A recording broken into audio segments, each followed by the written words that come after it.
Assalamualaikum warahmatullahi wabarakatuh. Allahumma shalli ala sayyidina Muhammad wa ala ali sayyidina Muhammad. Yang terhormat Abi Hanif dan Wida selaku pengasuh pondok pesantren Super Kemal Ar-Raibah Hanifida, dan keluarga saya cintai yang ada di rumah dan teman-teman saya sayangi dan yang berbahagia hari ini. Kali ini saya Syifa Nadira Nadim dari kelas 7 MTS Al-Quran Ar-Raibah Hanifida akan mempresentasikan peta imajinasi yang berjudul Nasihat Orang Tua. Nasihat orang tua bab 2, kali ini dapat 4 cabang. Yang pertama yaitu nasihat orang tua yang pertama yaitu tentang dilarang mengingkari perintah Allah dan tidak melakukan sesuatu yang jangan melakukan sesuatu yang dilarangnya. Dan yang kedua itu bertakwalah kepada Allah, dan yang ketiga takutlah pada murka Allah, dan yang keempat itu tabah menghadapi cobaan dan taat kepada Allah. Jadi orang tua itu pernah bernasihat tentang kita itu jangan mengingkari perintah Allah, seperti perintah untuk melaksanakan sholat, perintah untuk berpuasa dan lain-lain, dan jangan melakukan sesuatu yang dilarangnya, seperti kita melakukan sesuatu yang dilarangnya seperti meninggalkan sholat, tidak puasa dan lain-lain. Dan yang kedua itu mungkin bertakwa kepada Allah. Bertakwa kepada Allah ini maksudnya kita itu harus bertakwa, berpasrah diri kepada Allah, dan takutlah pada murka Allah, bahwa sebenarnya Allah itu pada murka kepada orang yang ia kehendakinya.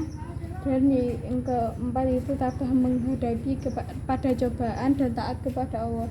Tabah menghadapi cobaan yaitu ketika kita itu harus sabar menghadapi cobaan yang diberikan kepada dari Allah. Dan yang kelima yaitu tabah dan sabar dan ketaatanmu kepada Allah itu akan menjadi kebiasaan yang penuh kesadaran. Jadi kalau kita tabah dan sabar dan kita taat kepada Allah, itu akan menjadi kebiasaan kita yang penuh dengan kesadaran. Dan yang keenam yaitu mawas diri pada masa bangku sekolah. Nah, mawas diri ini yaitu berhati-hati pada masa-masa bangku sekolah, karena bangku sekolah itu anak-anak pada waktu mencari ilmu, dan anak-anak yang tingkat remaja itu juga sedang mencari jati diri. Kadang ada yang tergantung pergaulannya, ada yang baik, ada yang tidak. Kita harus mawas diri pada masa-masa itu.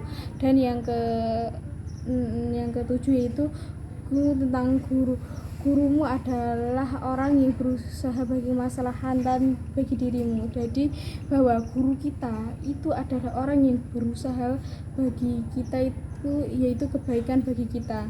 Dan yang ketiga yaitu sabar dalam taat kepada Allah, dan orang yang sabar dalam taat kepada Allah akan mendapat pertolongan Allah, dan mendapat pertolongan Allah, dan yang melaksanakan nasihat gurunya. Dan bertakwa itu bisa disebutkan yaitu bisa cukup salat, shaum atau puasa, dan ibadah-ibadah lainnya. Dan yang ke-8 dan yang ke-9 itu jangan mengingkari dan janganlah mengkhianati ketentuan Allah, apalagi mengingkarinya. Jadi suatu ketentuan Allah itu tidak boleh dikhianati, dan janganlah mengingkarinya. Dan itu sebaiknya kita itu janganlah kita menunda-nunda ibadah, dan kita harus berakhlakul karimah. Dan bertakwalah kepada Allah dimanapun saja kamu berada, dan ikutilah perbuatan jelek dengan perbuatan baik, karena niscaya perbuatan baik itu akan menghapus dosa-dosa kita. Jadi kalau kita perbuatan jelek, maka kita harus mengikutinya dengan berbuat baik untuk menghapus dosa-dosa yang telah lalu itu. Nah, sekian, terima kasih presentasi peta imajinasi kali ini. Sekian terima kasih. Wabillahi taufiq walhidayah bi'aunillahi biqudratillah. Wassalamualaikum warahmatullahi wabarakatuh.